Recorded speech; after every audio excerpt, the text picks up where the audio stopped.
Hi friends, आज आपण एक छान रेसिपी बघणार आहोत, ती म्हणजे पनीर प्लॅटर मसाला। तर आपण यासाठी पनीर खिसून घेऊया। इथे मी 250 ग्रॅम पनीर घेतलेला आहे। या सगळ्याची क्वांटिटी तुम्हाला हवी तशी कमी जास्त ठेवू शकता। त्यानंतर इथे मी आलं लसूण एकत्र कुटून घेते। माझ्याकडे हा खलबत्ता आहे, त्यामध्ये तुम्ही रेडीमेड पेस्ट सुद्धा वापरू शकता। बारीक कांदा, टोमॅटो आणि सिमला मिरची चिरून घेतलेली आहे। हिरव्या मिरचीचे बारीक तुकडे सुद्धा घेतलेले आहेत। तर आता या पॅन मध्ये आपण 1 ते 1.5 चमचा तेल आणि चमचाभर बटर असं घालूया। याचंही प्रमाण तुम्हाला पाहिजे तसं कमी जास्त करू शकता। आता आपण याच्यामध्ये कांदा घालणार आहोत आणि तो थोडासा परतून घ्यायचा आहे।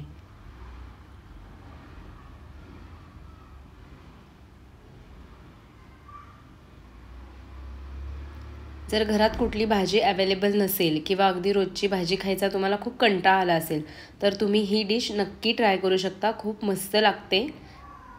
पोळी रोटी दोन्ही सोबत सुद्धा तुम्ही खाऊ शकता। कांदा थोडासा परतला की आता आपण याच्यामध्ये हिरवी मिरची घालूया आणि त्यानंतर जी खलबत्त्यात कुटून घेतलेली होती मी आलं लसूण, त्याची पेस्ट थोडीशी घालूया आपण। हा असा फ्लेवर खूप छान येतो कुटून घेतल्यामुळे। अगदी ताजं सगळं वापरलं की मस्त चव येते, त्यामुळे मी असं प्रेफर केलेलं आहे। तुम्ही मिक्सरवर पण काढू शकता। तर आता चांगला 1-1.5 मिनिटं कांदा आणि आलं लसूण आपल्याला परतून घ्यायचं आहे आणि त्यानंतर बाकीच्या भाज्या घालायच्यात, टोमॅटो आणि सिमला मिरची। हे सुद्धा छान मिक्स करायचं आणि एक अर्धा मिनिट तरी परतून घ्यायचं।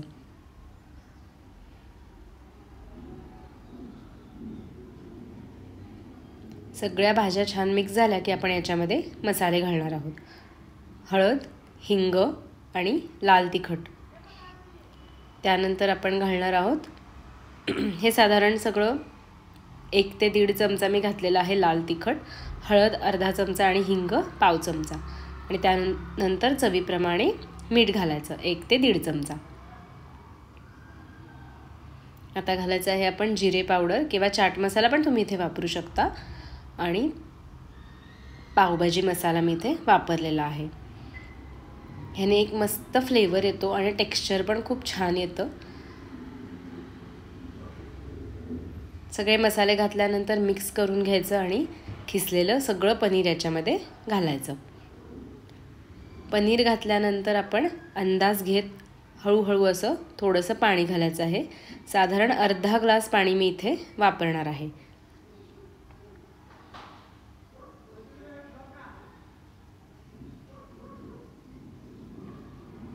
तर 4 लोकांसाठी एका वेळेला ही भाजी आरामात आपल्याला पुरते। तर अंदाज घेत हळूहळू पाणी घालायचं आहे। जसं आपल्याला टेक्स्चर हवंय त्याप्रमाणे थोडंसं कमी जास्त करू शकता, पण फार अगदी पातळ रसरसीत करायचं नाहीये। छान मीडियम आपल्याला ह्याची कन्सिस्टन्सी ठेवायची आहे। त्यानंतर आपण ह्याच्यावरती झाकण ठेवून एक 10 मिनिटं हे पूर्ण सगळ्या भाज्या आणि पनीर शिजू द्यायचं आहे।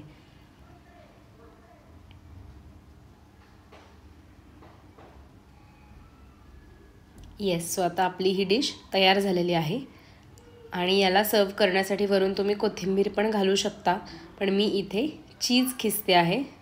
खूपच मस्त चव लागते याच्यामुळे। तर ही रेसिपी नक्की ट्राय करा। लाईक, शेअर आणि सबस्क्राईब करा। थँक्यू। Bye bye.